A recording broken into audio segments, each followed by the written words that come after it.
गाजीपुर जिले के मैं जिस गांव में आया हूँ जिसे खेलों की नर्सरी कहा जाता है, लेकिन कला के क्षेत्र में जो आयाम जो मुकाम इस गांव ने हासिल किया अपनी तिथि है। और मैं जानूंगा सुधीर सिंह जी से। भैया, सबसे पहले मैं आपसे जानना चाहूँ, इतना जो लोगों को आपने इकट्ठा किया है तो बहुत बड़ी उपलब्धि है आपकी। सबसे पहले मैं चाहूंगा, ये किसके तत्वाधान में ये हो रहा है और आगे आपकी क्या योजना है? जी, सबसे पहले तो मैं बता दूं कि मैं इसी गांव का हूं और मेरा नाम सुधीर सिंह है।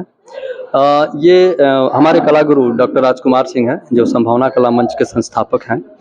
और संभावना कला मंच के तत्वाधान में ही कला सूत्रम, जिसका फाउंडर मैं हूं, उसके अंदर ये पूरा कार्यक्रम एक दिवसीय वर्कशॉप शुरू किया गया है, जिसमें एक तरह से श्रद्धांजलि है, उनको याद किया जा रहा है और उनकी स्मृति में ये सारा वर्कशॉप शुरू किया गया है। तो तमाम कलाकार जो है हमारे यहाँ उपस्थित हैं, दूर दूर से आए हैं। आप उनसे बात करिए और उनकी पेंटिंग के बारे में आप उनसे पूछिए। अब मैं थोड़ा दिखाऊंगा, जो मेरे कैमरा मैन है थोड़ा सा बगल में दिखाएं जो पेंटिंग है। अगर मैं चाहूँ एक पेंटिंग को आप थोड़ा दिखाएं आप, और वो जैसे कौन सी ऐसी पेंटिंग है जो आपने? जी, मैंने तो मेरी पेंटिंग ये है जी। हाँ जी।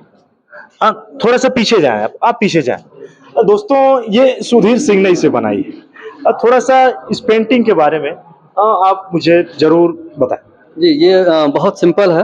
एक्चुअली क्या है कि आज जो हम डिजिटल ज़माने में जी रहे हैं, उसी के ऊपर थोड़ा-सा है, तो मैं थोड़ा फ़ोक टच लेके बनाता हूँ। चूँकि एक दिवसीय है, समय कम था, तो उसके हिसाब से कम मैंने अपने सब्जेक्ट को डाला है इसमें। पूरा अंधेरा है एक तरह से, मतलब ठीक है डिजिटल है ज़माना, पूरा उजाला है, चमक रहा है, धमक रहा है, लेकिन एक्चुअली अंधेरा है। जो बच्चे आज फील्ड में खेलते थे, वो आज मोबाइल में खेलते हैं। मतलब बाहर से कोई मतलब नहीं है। और माता-पिता भी ऐसे हैं कि वो ठीक है, चलो बच्चा रो रहा है, हमने उसको दे दिया मोबाइल ये। तो उसमें देखेंगे चिड़िया बनी हुई है, वो कागज़ की चिड़िया है, ओरिजिनल नहीं है। क्योंकि हमारे समय में पतंग होता था, मतलब बहुत सारे खेल होते थे जिसको हम लोग बाहर जाके खेलते थे। अभी क्या है कि ये मतलब कागज़ों में ही दिख रहे हैं बस। तो मैंने उसी पे बनाया हुआ है और उसमें देखिए छोटे-छोटे लेटर्स हैं। तो मैं अभी आपको दिखाऊंगा और उन हथेलियों में वो जादू है, और जो मैं दिखाऊंगा जो लोग हैं थोड़ा सा बगल में दिखाएं। और दोस्तों, बहुत बड़ी बात है, इनकी हथेलियों में वो जादू जिसको आज मैं सामने जो उकेर दिया है, एक ऐसी कला अगर मैं आपको दिखाऊं, मैं सबसे आपको मिलवाऊंगा, परिचय करवाऊंगा। दोस्तों, वहां पे पेंटिंग को वो बना रहे थे, हम लोगों को उसका क ख ग भी नहीं आता, लेकिन जिस सुगमता के साथ इन्होंने उस पेंटिंग को उकेरा, मैं देख रहा था उसमें इन्होंने एक नई जान फूंक दी। भैया, आप जरूर आप बताएं। बिल्कुल, मैं चाहूँगा कि अपनी पेंटिंग के माध्यम से आपको रूबरू कराऊँ। ये पेंटिंग हमारी एक चित्र एक दिन की चित्र नहीं है। इसके पीछे लगभग हमने 20 साल जो समय बिताए हैं, उसका आज ये परिणाम हम देख रहे हैं। और इस पेंटिंग में मैंने विषय बनाया है अपनी कला यात्रा। मैं जब एक बाल्य अवस्था में था, तो उस समय मैं सिर्फ रंग और ब्रश कला यही जानता था। और आज जो मैं इस मुकाम पे पहुंचा हूं, तो मैं इसमें दिखाया हूं कि जिस अंसारी स्कूल से मैंने स्कूलिंग परीक्षा पास की, एक शहीद पार्क में संभावना कला मंच की शुरुआत की। किस सन की बात?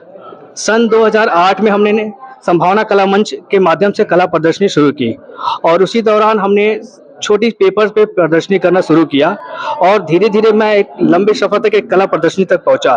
उसी दौरान 2010 में सबसे मतलब पहली और राष्ट्रीय प्रदर्शनी कह लें तो शहीद पार्क मोहम्मदाबाद में हमने शुरू किया।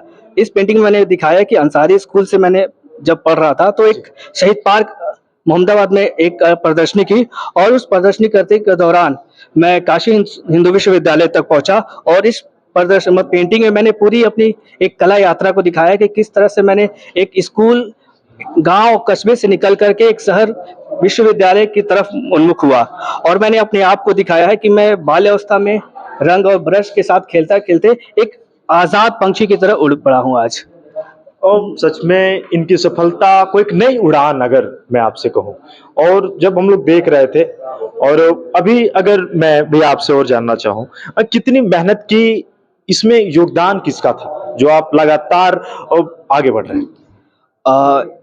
योगदान की बात करें तो सबसे पहले हम अपने कला गुरु की बात करेंगे, क्योंकि उन्होंने मुझे अगर कह लें तो पढ़ने के लिए जिस तरह क ख ग ABCD होता है, उसी तरह कला की रंग और रेखा के से परिचित कराया। तो मैं इसमें डॉक्टर राजकुमार सर का बहुत बड़ा योगदान मानता हूँ, और आज भी मतलब मेरे साथ वो हर पल किसी न किसी रूप में शामिल रहते हैं। बहुत बड़ी बात कि उन स्मृतियों को आप सजो के रखते हैं और सच में उस गुरु की इन्होंने बात की